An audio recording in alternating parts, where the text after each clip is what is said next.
G'day everyone, John here. Another update involving 3D printing for slot cars. A friend of mine, Scotty, shout out to you mate if you're watching, brought over his magnificent Red Bull Carrera DTM. And sadly that had been without the rear wing for many years. It was I guess damaged at a race meet and we're unable to find the part. But thank goodness for 3D printing. Trawling through Makerworld the other day, and somebody had kindly designed the 3D printable parts for the wing. So the two struts, the wing itself, and credit to the designer, and I will share a link to it in the description. The intent of his design was to print, and he did in fact print the struts in TPU rubber. 3D printers can do that, and he printed the wing piece in normal PLA. So they were glued together and the posts inserted into back into the body.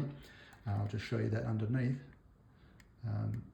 My example here, I've used the hard 3D printed PLA filament, but so it's not flexible. But his design, and if you use the right materials, allowed for that wing to sort of flex, and if the car rolled or snagged on something, it would just give rather than snap off completely. So terrific idea, hats off to the designer. But in terms of the design itself, there's an example here. I printed in blue filament, so it's easy to see, but you basically get the three pieces. So the two struts and the wing. Again, if you do have TPU and rubber material to print with, I don't, you can print the uprights in TPU, and then you've got a nicely mounted rubber wing for your DTM cars. But just comparing, I guess, a wing from a car, this is one of mine that's still intact, but probably a bit hard to see, but noticeable if you're looking up close is the thickness of the struts. The original car they're very thin.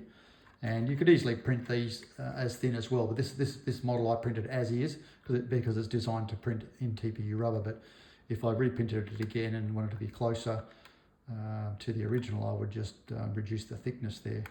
The last thing I wanted to point out was that fitting these posts, where are we, into the back of the vehicle was a bit tricky.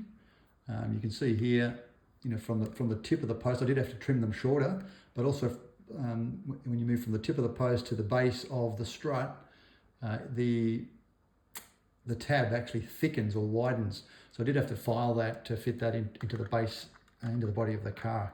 But good old nail file came to the rescue for that.